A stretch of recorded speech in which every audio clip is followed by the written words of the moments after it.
você encontra.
Olá, boa tarde a você conectado conosco aqui pelo Notícias Agrícolas. Está no ar mais um boletim de mercado, olhando para Chicago. Chicago até tentou ter um dia, ou manter um dia positivo por lá, mas acabou encerrando no vermelho. Quedas importantes, novembro caindo 14,5 pontos, o maio, que é referência para nós aqui no Brasil, perdeu 10,5 pontos no dia de hoje. Enfim, um dia negativo para a soja lá em Chicago, e a gente quer entender por quê, né? E afinal de contas, saber o que vem pela frente. Será que é uma tendência negativa pintando aí no cenário? Quem nos ajuda nesse entendimento é o meu amigo Enio Fernandes, consultor em agronegócio lá da Terra Agronegócios. Seja bem-vindo, Enio Fernandes. Obrigado por estar aqui e nos ajudar a entender um pouquinho mais do mercado. Um dia negativo para a soja, tem fundamento que explique essa queda, Enio? Alex, sempre bom estar com vocês. Vamos lá. Alguns dias atrás, nos nossos bate-papos aqui no Notícias Agrícolas, nós afirmávamos o seguinte: depois de 50%, 70% da soja nos Estados Unidos colhido, os olhos do mercado voltariam paulatinamente para a América do Sul, principalmente para o Brasil, principalmente para o Mato Grosso. E o clima seria um direcionador das cotações de Chicago. Hoje, Chicago abriu até em alta, né? Operava em alta. As inspeções de exportações da soja vieram números saudáveis, né? Bons volumes de exportações.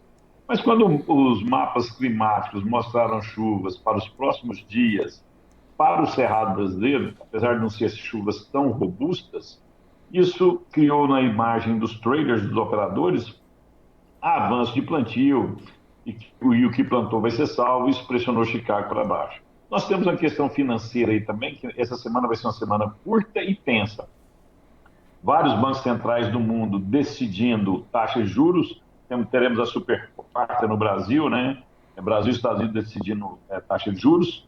Na sexta-feira nós temos o payroll, que é o número de empregos gerados nos Estados Unidos, também vai trazer volatilidade. E de hoje até sexta, vários bancos centrais no mundo vão soltar suas projeções de taxa de juros. Mas o mais importante é o payroll americano e o que o Federal Reserve vai comunicar a nós, né, ao mercado. Então, quando eu boto tudo isso, o mercado jogou na defensiva, chuva no Brasil, preço em queda.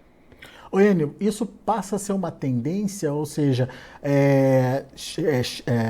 Brasil ganha protagonismo, ou América do Sul ganha protagonismo em Chicago a partir de agora, e isso até que ponto pode ser negativo para os preços? Protagonismo, sim. O mundo inteiro vai olhar agora para a América do Sul, principalmente para o Brasil, porque é o grande provedor de soja no mundo. E conforme o clima no Brasil for se comportar, nós veremos as movimentações de Chicago. O clima mais favorável, você tem preços um pouco mais baixos. O clima desfavorável, insegurança da safra, você vai ter preços mais altos em Chicago.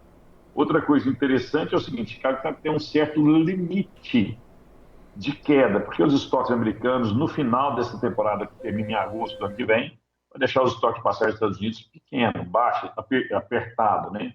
E para eu controlar demanda, eu preciso de preço um pouco mais alto. O Chicago Premium. Por que eu estou falando isso? Às vezes Chicago não cai tanto, mas os prêmios no Brasil também vão ser referenciados pelo clima na América do Sul, principalmente no Brasil. O ponto sobre a mesa aqui é que o clima para novembro não é um clima amigável, favorável para a produção de soja. É bem melhor que outubro, isso é inegável. As chuvas devem se consolidar daqui para o final do ano, mas daqui para novembro nós vamos ter alguns momentos de estresse, temperaturas muito, muito altas, chuvas esparsas. Isso pode trazer oportunidade para os produtores trabalharem suas operações. Outra questão que eu recomendo ao produtor ficar muito atento, essa é uma semana muito tensa. Eu já falei dos bancos centrais do mundo, já falei do payroll, o Federal Reserve, Banco Central norte-americano, vai determinar.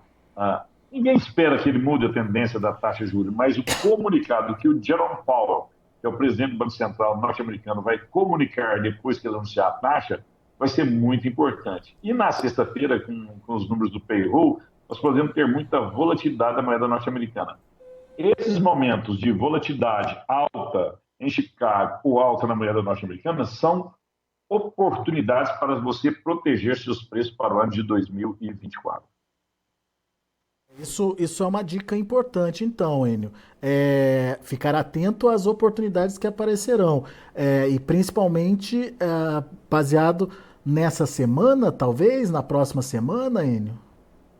Essa semana, no comportamento da moeda norte-americana, eu ficaria muito atento, principalmente depois de quarta-feira, e mais atentamente na sexta. Sexta, o dado payroll é um dado importante. Se ele vier dentro do mercado, tudo que eu estou te falando vira palavras ao vento, nada muda. Mas os dados que a gente assistiu do crescimento da economia norte-americana na semana passada, projeções de crescimento do PIB lá, e os números de emprego do último levantamento que apareceu vieram bem acima do mercado.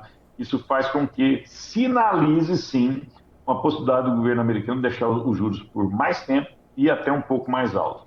Além do que, a gente não pode esquecer, nós estamos com a guerra numa região importante do mundo no fornecimento de petróleo, um canal que passa 30% do petróleo do mundo. Qualquer agressividade que faça esse barril de petróleo subir, países que estão fora do eixo dessa guerra adentrarem essa guerra, países produtores de petróleo, nós podemos ter sim alta forte no petróleo, e isso vai puxar a moeda norte-americana e vai puxar algumas commodities, inclusive óleo de soja. O payroll que você está citando aí tem a ver com a taxa de emprego lá nos Estados Unidos, né? Desculpa, eu não fui claro. Vamos lá. Payroll é o número de empregos criados, de empregos novos criados nos Estados Unidos. Quanto maior o número, ele sinaliza ao mercado que a economia americana está pujante.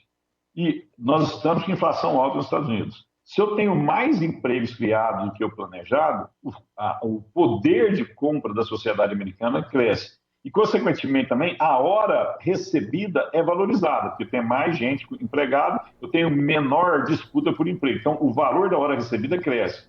Dito isso, para controlar a inflação americana, o governo americano precisa ou manter as taxas de juros altas por mais tempo, ou subir mais um pouco a taxa de juros nos Estados Unidos. Isso esfria a economia. Esfriando a economia, o dólar sobe. Isso ajuda os produtores que têm operações em reais a serem protegidas. Portanto, é tão importante também aqui para o produtor brasileiro.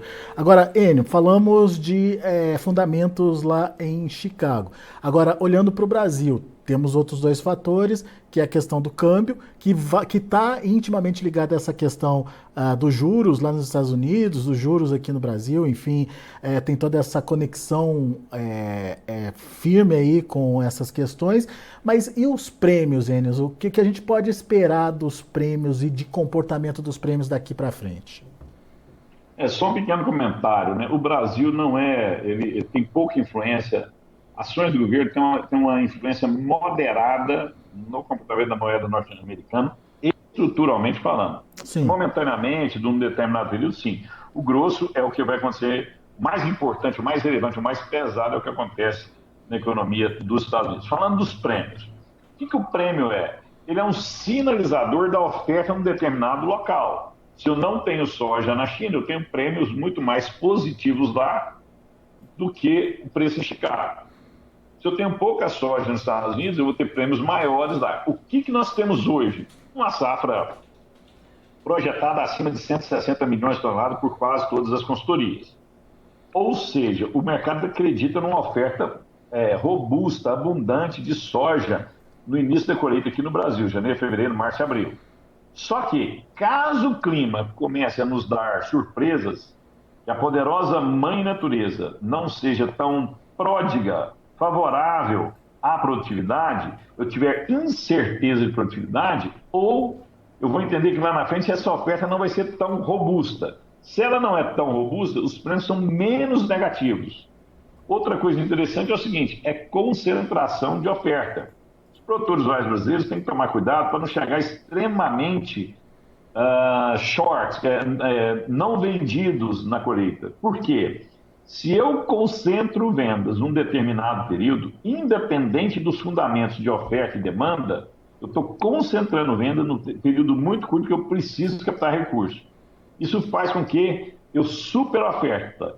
Eu superofertando, os preços cedem através dos prêmios.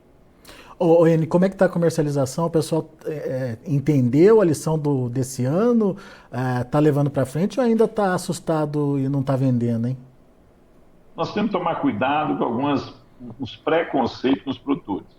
Hoje, quando você põe os custos totais de produção, custo dos insumos, o arrendamento, depreciação da máquina, as margens estão muito apertadas. A gente vê algumas consultorias fazendo análise de custo e custo direto, mas a grande maioria dos produtores arrendam suas áreas, né? Eles plantam áreas próprias, mas também arrendam outras áreas. Quando o produtor faz essas contas, ele vê que a margem dele está muito estreita. Isso inibe vendas lá na frente. Esse é um ponto. Segundo ponto, nós estamos vendo o clima. Chuva demais no Paraná, Rio Grande do Sul e Santa Catarina. E no Cerrado brasileiro, de São Paulo para cima, pouca chuva. Traduzindo, o produtor tem insegurança da safra. Então nós temos margem apertada e insegurança na safra. É natural que ele seja cauteloso na venda, porque ele pode vender e não conseguir entregar, e ele não tem estímulos para vender tanto, porque a margem é muito apertada. As vendas estão perto de 22% para a safra nova. Dependendo da consultoria, vai ser um pouco acima, um pouco abaixo, mas bem perto disso. Nós precisamos chegar no final do ano com números bem maiores do que isso. Mas isso vai acontecer se o produtor tiver, primeiro, segurança do grão, isso vai depender da poderosa mãe natureza, ou então margens mais confiantes para ele, mais positivas, que ele vai ousar, ele vai arriscar a travar esses preços. E outro ponto, do lado do comprador, ele também tem um problema. Ele está confiando que quem tiver logística vai ter bom resultado. Isso é uma realidade.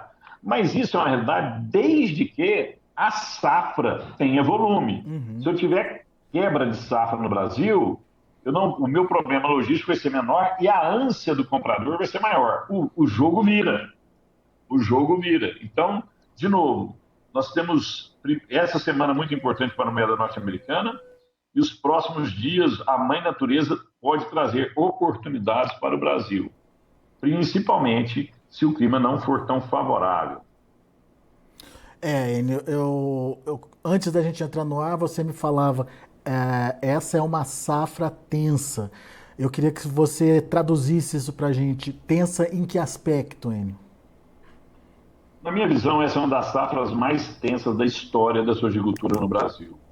Primeiro porque os produtores vieram de faturamentos muito altos e fizeram investimentos pesados. Esses investimentos precisam ser liquidados nos próximos anos. Então, eu tenho um passivo a ser carregado. A queda de preço foi muito intensa e hoje as margens são extremamente apertadas. E se nós tivermos uma boa safra no Brasil, essas margens continuarão apertadas. Então, eu tenho um passivo a pagar, eu fiz investimentos pesados e as margens estão apertadas. Quando eu olho para o clima, os produtores estão muito seguros. Qualquer região do Brasil hoje que você olhar, você tem um problema climático, ou com excesso de chuva, ou com chuva muito esparsa. Não tem nenhum produtor brasileiro dormindo completamente tranquilo. Ele tem medo da sua produtividade, ou por excesso ou por falta de água. E esse cenário com clima desafiador daqui para o final do ano tende a persistir. Por isso que eu falo que é uma das safras mais desafiadoras para os produtores, muita calma, muita parcimônia nas decisões, e ele vai ter que tomar suas decisões comerciais conforme o cenário for se desenvolvendo, ou em clima ou em preço. Muito bem. Meu amigo Enio Fernandes, belo recado aí pro produtor, vamos ter atenção e principalmente participar nas oportunidades que o mercado trouxer. A gente está vendo aí a possibilidade de algumas oportunidades surgindo e o produtor deve aproveitar para participar. Enio, só para a gente finalizar, qual que é o seu recado aí pro produtor? Muito planejamento, conta na ponta do lápis, saiba exatamente o seu custo e tome muito cuidado da sua tomada de decisões. Nós temos muitas consultorias muito boas, fontes de informações muito boas, mas não se deixe levar pela emoção. Esse é um ano de frieza e pragmatismo. Boas margens a gente põe no bolso, lucro a gente põe no bolso. Boa, Enio. Meu amigo, mais uma vez, muito obrigado, viu, pela sua participação conosco aqui, pela disponibilidade de estar aqui dividindo seus conhecimentos com os nossos amigos internautas. Volte sempre. Um abraço, uma boa safra a todos. Tchau, tchau. Valeu, Enio. Tá aí, Enio Fernandes, Terra Agronegócios, trazendo as informações do mercado aqui pra gente. Mercado que hoje acabou cedendo, muito em função do que está acontecendo no Brasil. Clima ganha protagonismo por aqui e a previsão de chuvas nos próximos 15 dias, principalmente no Cerrado brasileiro, acabou deixando Chicago um pouco mais confortável para realizar lucros, para reduzir aí os preços da soja por lá. Quer saber mais informações? Vamos ver como estão os preços ou como encerraram os preços lá na Bolsa de Chicago. Você acompanha comigo agora, vamos lá. A gente tem para novembro 12 dólares e 82 centes por bushel, 14 pontos e meio de queda. O janeiro 13 dólares e 7 centes por bushel, 12,25 de baixa. O março 13 dólares e 22 centes por bushel, 11 pontos de baixa. E o maio 13,36, caindo 10 pontos e meio. Vamos ver o milho. Cadê o milho? Para dezembro, 4 dólares e 78 centes por bushel, queda de 2,5, a mesma queda para março que fechou a 4,92. Para maio, 5 dólares e 1 cente, queda de 2,5. Para julho, 5 dólares e 7 centes por bushel, queda de 2 pontos. Para finalizar, a gente tem também o trigo. Para dezembro, 5 dólares e 66 centes por bushel, 9,5 de queda. Para março, 5,94, 8,25 de baixa. Maio, 6,11, queda de 7 pontos mais 25. E o julho, 6,27, queda de 6 pontos mais 25. São os números de fechamento do mercado lá na Bolsa de Chicago. A gente fica por aqui, agradeço muito a sua atenção e a sua audiência. Notícias agrícolas, informação agro-relevante e conectada.